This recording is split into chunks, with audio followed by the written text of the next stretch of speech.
Down in the city, it's a pity what's there. Oh, the kids in the gutter running really bare. How much of money do I have to get to get me set where the jet set gets? Like up on the hill where the DJ. Welcome to this latest edition of the Cranky Curmudgeon's Corner. My name is Paul Thomas, and this evening we are going to be discussing culture. With us tonight, Mike Bernard and Mary Ann Kaler. Welcome, panel. Before we discuss the characteristics of specific individual cultures, I want to throw out an assumption about all cultures to see if you agree with my belief that all cultures are hierarchical. If you know of any culture that is not hierarchical in nature, state it so we can examine how it works. Mike, since you're the veteran here, we're going to start off with you. All right. You understand the question, right? I think so. Okay, so do you believe, as I do, that all cultures are hierarchical? And if not, give me an example of one that isn't. Well, I would say most are. I do agree with that statement generally. There is one that aspires not to be hierarchical, and those are 12-step programs. So groups like Alcoholics Anonymous, Overeaters Anonymous, whatever Anonymous, people who are trying to recover from some kind of addiction through a 12-step program. Those programs, when they have service positions, it's not a hierarchical structure like you have the top person in the program who oversees or supervises 25 other people who oversee 35 other people. It's a service structure where those with the highest positions of responsibility strive to serve the entire fellowship. So every member is considered on the top of the pyramid. Think of an inverted pyramid like this instead of a pyramid like that, where you would see, say, in companies or really any place where you have somebody who's the head and underlings beneath. Okay, so while it strives to be egalitarian and not having anybody like with power over anybody, there is still a chair of the meeting, right? There is still someone who runs the meeting. And that essentially makes it hierarchical. I'm just holding my position here. Yes, but I think again, it's the concept of being of service instead of being on top and ranking over others. So, and there is also always the risk, even within a service structure like that, that some people will not feel empowered to act equally or feel equal. They'll put a lot of trust in the people with a position of responsibility and think that they're in charge and they won't have to do anything. So it's not a perfect structure at all. But it is one that I know of that strives not to be hierarchical. Okay, Mary Ann, do you understand the question? And do you know of any other examples of a culture or cultures that are not hierarchical? No, I don't know any cultures that aren't hierarchical in nature. There's always levels to each culture. There's always somebody at the top. Right, I agree. That was why I said so.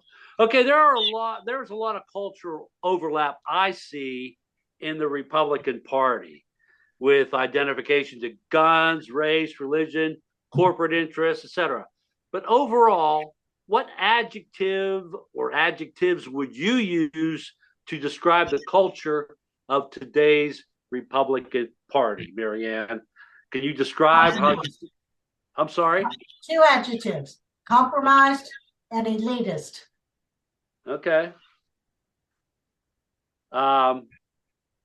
Mike, what adjectives would you come up with? Drunk for power, hypocritical. Okay, good. I like that. I would like to also add the word corrupt, but that's just me. I think a truly dangerous culture that is predominantly but not exclusively found in America is the gun culture. More kids are killed by guns than anything else. Mass shootings average over 2 per day. What is it about human nature that has allowed the gun culture to have such a profound influence on American life? Mary Ann, you got to be shitting your pants down there in Texas running Well, the you know, mall. we just had another shooting. We just had another shooting the day after the mall shooting in Allen, Texas. On the green line of the dark rail system, one person was killed, another person was shot. You know, you didn't But hear those about that on the news. those shootings in Texas are occurring like multiple per day at this point. It's because you've got the Republicans. The Republicans are in the pocket of the NRA, and that, you know, it's always the same song and dance. Mental illness. Yeah, this guy was mentally ill in Allen, Texas, but why does somebody that's mentally ill have such easy access to guns? You have to ask yourself, if we would outlaw those AR or AK-17s and these weapons of military weapons, it wouldn't be so easy to kill people. I would, if I got shot, I would stand a chance if it was just a regular bullet from a revolver. You don't have a chance with a, you know, AK-47. They were talking about this latest gun shooting. I think it was at the mall in Allen, where the one guy tried to check to see if somebody was still alive, and he found out they didn't have a face on the kid anymore. Right. It was that cop. He pulled her by the shoulder and saw that her face was shot off, and he's all screwed up over that. Yeah, right. So what is it about human nature, Mike, that has made this gun culture thing be such a predominant part of American life? I think it's a few things. Well, one is there's the American individual exceptionism. So in other words, in America, the individual culture, I want to do what I want and it's okay. I want smaller government. Don't tread on me, all that kind of good stuff. And then just over the years, how many cowboy movies have we watched as kids with guns? How many violent I call violent movies or other shows that have guns in them today, even video games. Some people say, oh, they don't have an influence on kids. I don't know about that. But the other thing is too, technology nowadays makes it super easy not only to obtain guns, but you can make your own ghost guns, which is really frightening. And here in the Baltimore area, that's a big push amongst our police, is to try to confiscate as many ghost guns as possible, because they're not registered. You can just make them out of plastic on the internet, and they're finding more and more of those guns in our society here. So when robberies and other crimes occur with guns, that's often what's being used. Well, there's a lot more we could say about that, but we're going to move on. All institutions have a cultural component, of which I became painfully familiar during my 20-year stint with the Pennsylvania Department of Corrections. Though they would never admit it at DOC, I witnessed corruption there on a daily basis. Likewise, in the Supreme Court, they would never admit that there is any corruption in their culture. But how would you describe the culture that now currently pervades the highest court in the land? Mike, Clarence Thomas can't get out of his way, and Ginny is just as much involved with all this as he is. So would you describe the culture of John Roberts' court as one of corruption, or what other word would you use to describe what is happening on the Supreme Court? Yeah, I mean, corruption, that word's there. Another word is disappointingly untrustworthy. The Supreme Court, like any court, people were supposed to trust that they're going to make good decisions based on the laws written, and make good interpretations. And of course, we all have different opinions on their rulings. But when we're hearing that, this justice got these favors from these guys, these rich people. Oh, and guess what? They have a case. I'm immediately suspicious, and it's very sad, because I remember, just revering the Supreme Court through my life, and just knowing or thinking, oh yeah, I learned it in civics back in ninth grade that the Supreme Court, everybody's super trustworthy. They have the best for the United States in mind. It's just hugely disappointing. I was listening to a radio show the other day where a federal judge was saying that they are held to the highest standards, and he would not even imagine taking any kind of gift from anybody because he didn't even want the perception of being bound to someone by gifts. He said he wouldn't even take baseball tickets. And yet, you see these a couple of Supreme Court justices that have been given gifts of thousands, if not millions of dollars in some way. Yeah, just the Indonesia trip, they estimated to be hundreds of thousands of dollars. Mm-hmm. Okay, Marianne, well, how would you describe the culture that currently pervades the United States Supreme Court at this moment? I would describe it as being crooked and corrupt. Back when Clarence Thomas before he became a judge, they had those hearings. Then he becomes a judge. I believed Anita. I didn't believe him. And he's married to that weirdo Ginny, who's a Trump supporter. And Judge Thomas had the nerve to say he didn't know he had to report these gifts from Trammell Crow. Give me a break. He's a Supreme Court justice. When we learned that Tyree Nichols was beaten to death by 5 cops of African descent, the issue of culture couldn't be affiliated with race as much as police culture, which has been a long time concern of many of us. So, what is it about police culture that has a lot of us clamoring for reform? How much of an effect does the union have on police culture? Marianne, what do you know about police culture? There's an us versus them culture with the police. And I'm sympathetic to an extent because sympathetic to who?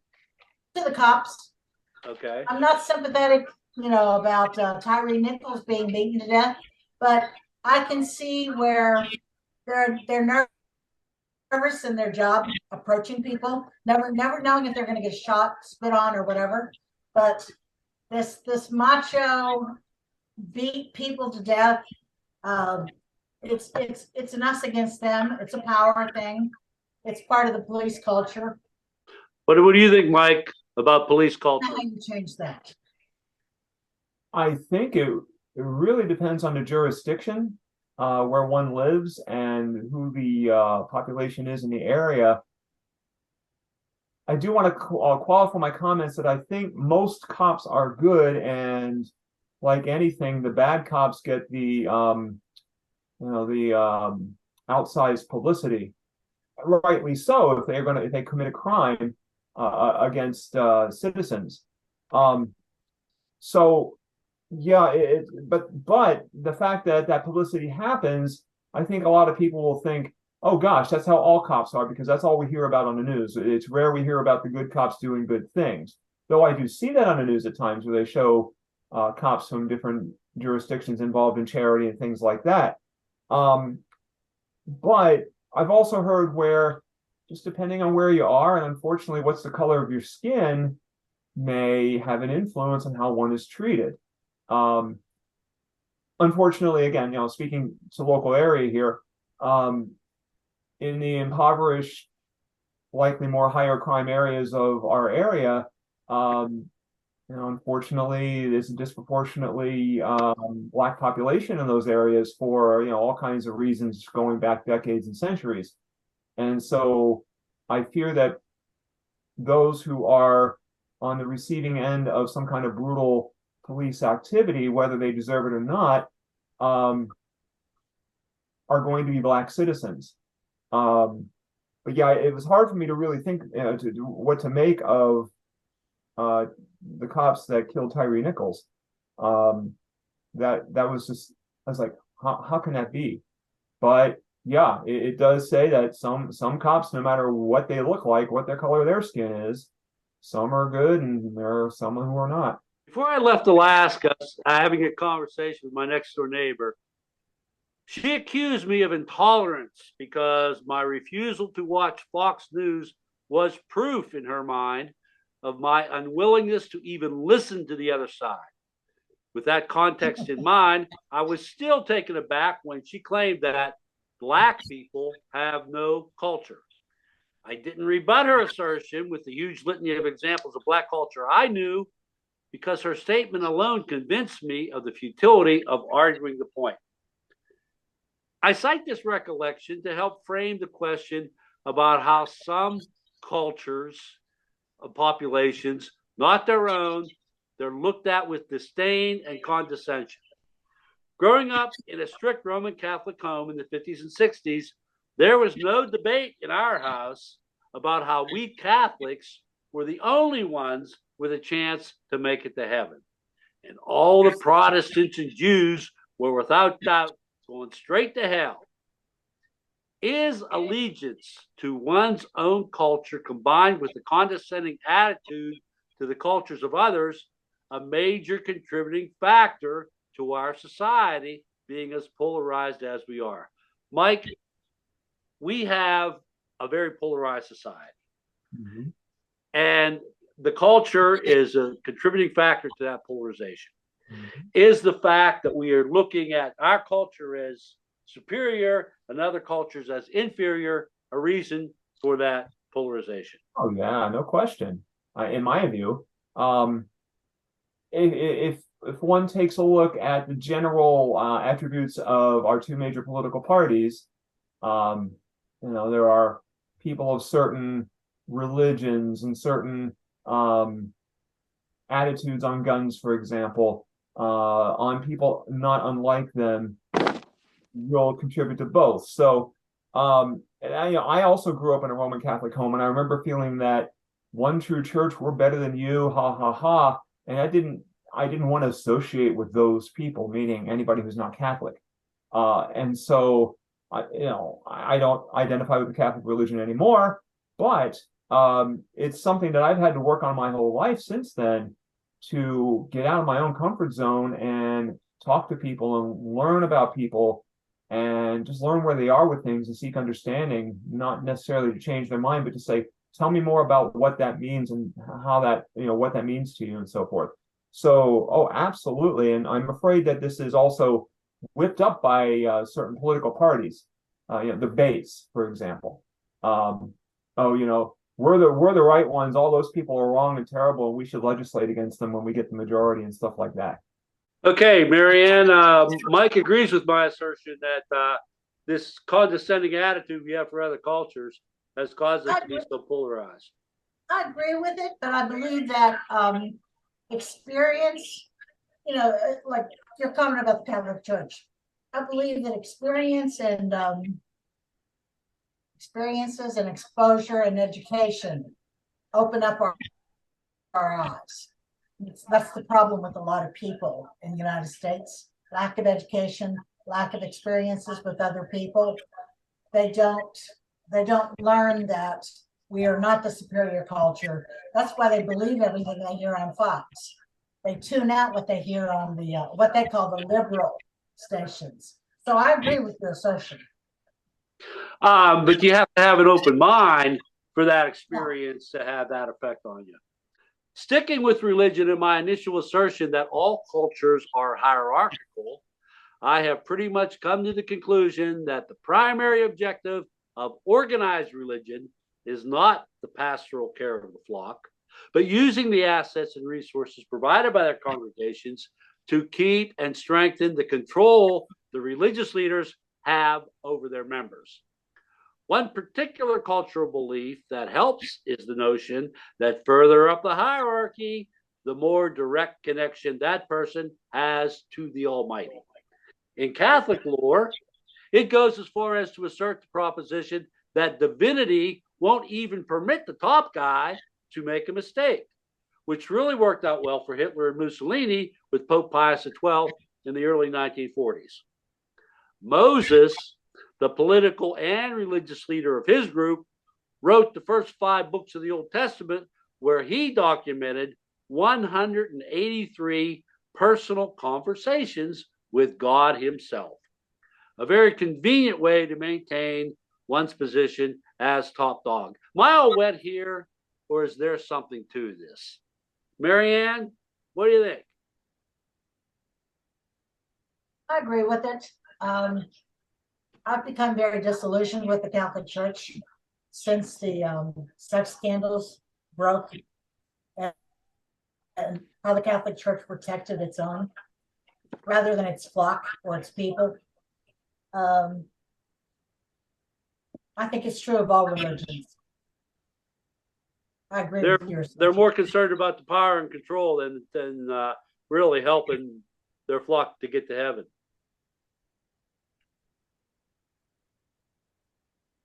You say yeah? I say yeah. I don't know. I don't have the. A lot of right. it has to do with money and power too. Yeah. The ones at the top, they enjoy that money and the power and the control over the group. That's what religion's all about. That's why you have in Texas, on every street corner, a street preacher who has his own little flock passing the basket. It's power, control, money. And the money helps maintain that power and control. Okay, Well, Mike, you've gone through a lot of, I would say, self-reflection with your situation in terms of religion, in that your partner ended up being an employee of an organized religion for his entire career. And I guess he continues to work there part-time. So what do you feel about how I asserted this issue regarding control of religion over the people? Yeah, it's well, I'll talk about that, and then I have another thought too. Yeah, with that, Thad worked for the Roman Catholic Church for whatever decades, and during that whole time he had to hide me. He couldn't tell them about me or he'd be fired immediately. And the understanding is that in some parishes that's not a problem, but others it is, and he figured out that it would be a problem in the Baltimore area. So in fact, a colleague of his where he taught was fired when they found out she was in a committed relationship with her wife. And so when he retired from that religion, or that church, that employer, then he felt more comfortable to be out. Now he does work part-time for the United Church of Christ, which has a very different view of LGBT people, and they welcome me, and they are very happy to have me there. Now, that said, on this question, oh yeah, I mean, there's definitely a hierarchical issue where it's power to the top. You can't get to God except through me, and you have to do my will. And that's an issue I had with the church where I grew up, the Roman Catholic Church. But there's also what I'm thinking about too is that I put a parallel between large churches and the hierarchical top, along with, say, like national governments where there's hierarchical top and power. And while we get all the news into that and we're afraid of what the Republicans are going to do with the debt ceiling issue and all that good stuff, I'm also told that all politics is local. Now, what this means is, like, our local county does really well with services and all that good stuff to the people for the most part. And I'd like to think that in local churches, whether it's a Roman Catholic local parish or another local church that serves a specific community, that there won't be as much hierarchy, and there is going to be some focus on service to the community and pastoral care to the flock. That's my hope. I don't know how well that succeeds from parish to parish or church to church, but I'd like to think that, and I don't know. So it's a good question. Yeah, following Jesus's lead, you would think that they would go there, but I don't see too much of that occurring in reality. Yeah. One category I have difficulty identifying as culture is, surprisingly, that of the American worker in 2023.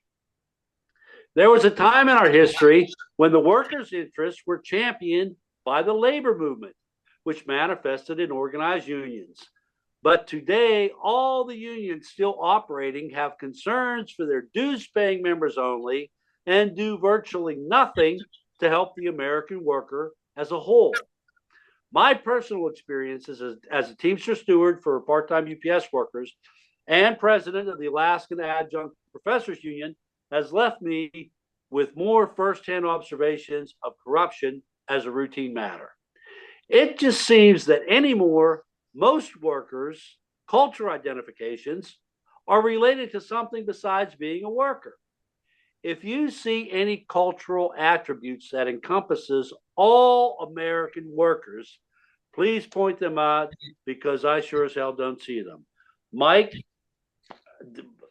I'm at a loss to see what culture is that of the American worker.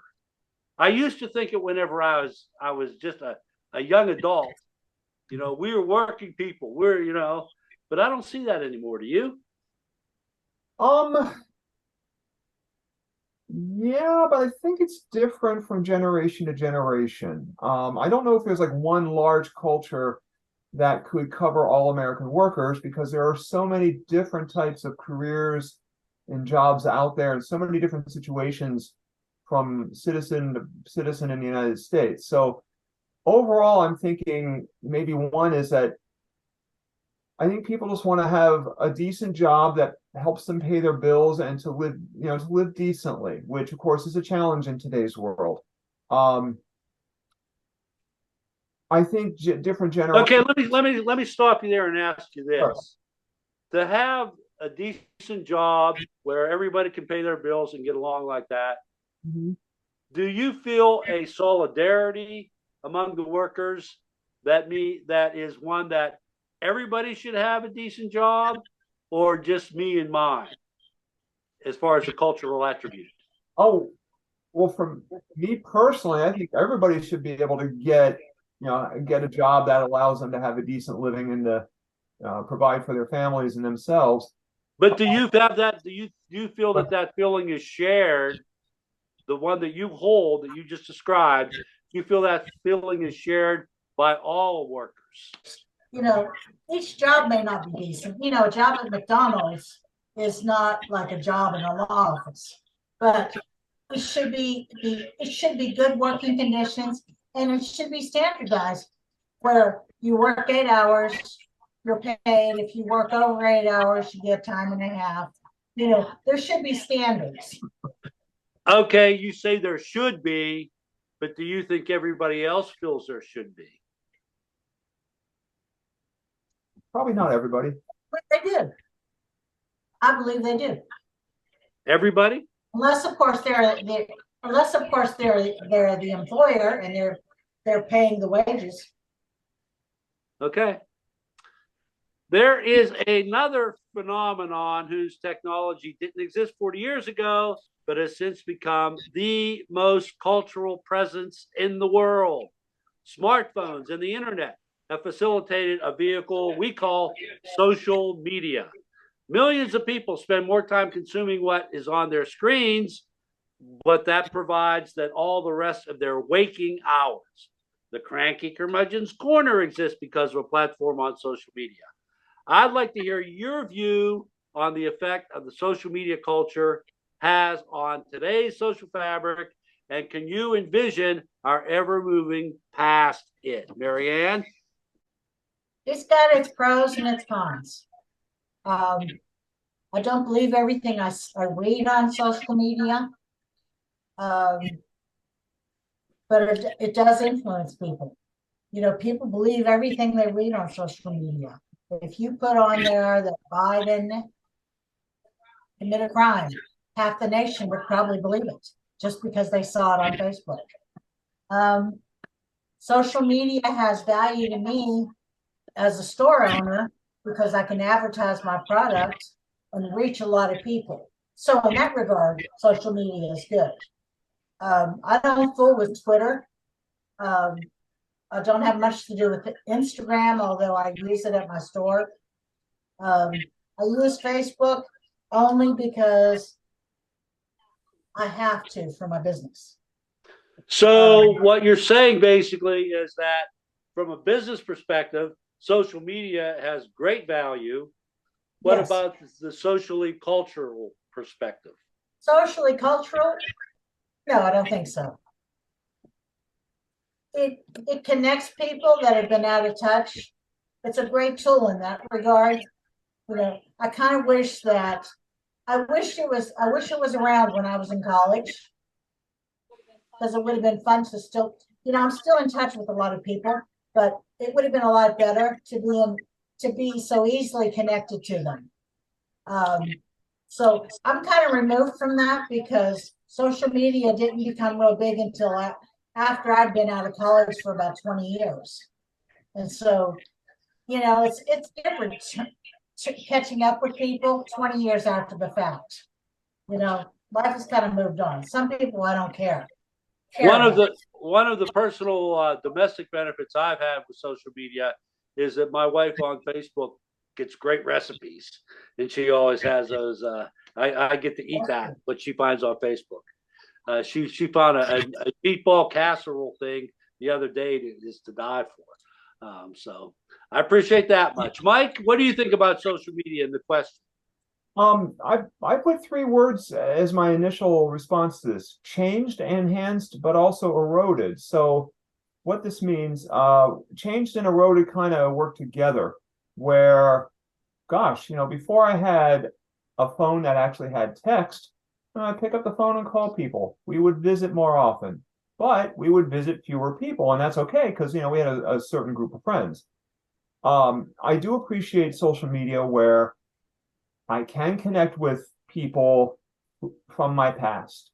I can even stay connected with current friends. And for example, I've arranged parties and get-togethers through social media. A quick message to like 8 or 9 of my friends in a group that I call Bears, Cubs, and Family. I'll explain that another time. Say, hey guys, anybody want to get together for dinner tonight? And yeah, let's do it, whatever. Or no, I can't. That's okay. So it makes communication and interaction more efficient. I do miss more the face-to-face interaction though, because there was certainly a lot less of that than there was in the past. And it's definitely changed how I live parts of life. I was thinking about, I don't make scrapbooks anymore. My scrapbooks are all online now on my Facebook posts. So you want to see what's going on in my life? Look at my Facebook page. And I love watching other people's pages too for their pictures. So to answer the question about our moving past it, I don't think it's going to be moving past it. I think it's going to be integrating and moving with it in a new direction or a new series of directions, generally. Okay. Politics today is often described as a culture war. The new word one side seems to be using all the time when describing the hideousness of the other side is woke. In an earlier episode on the Civil War, I explained how I saw the word evolve into our political discourse. I can repeat that explanation if you think I need to. But my final question is that since this war has been waged in this section of North America for 404 years now, do you see any hope it will eventually end? What do you think can be done to help put it to rest? We are in a culture war right now. The Republicans seem to have their culture warriors that are always campaigning on these issues, Mike. Because again, it goes back to the whole theme of this podcast is hierarchy and quest for power. It's just that in today's world, the media used to try to grab that power is vastly different and new and changing and all that. So there's always going to be people seeking power. There's always going to be a tug of war because there are people who have different views on how things should be done. There's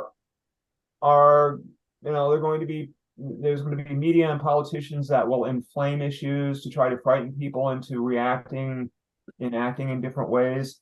So I think mitigation is going to happen individually.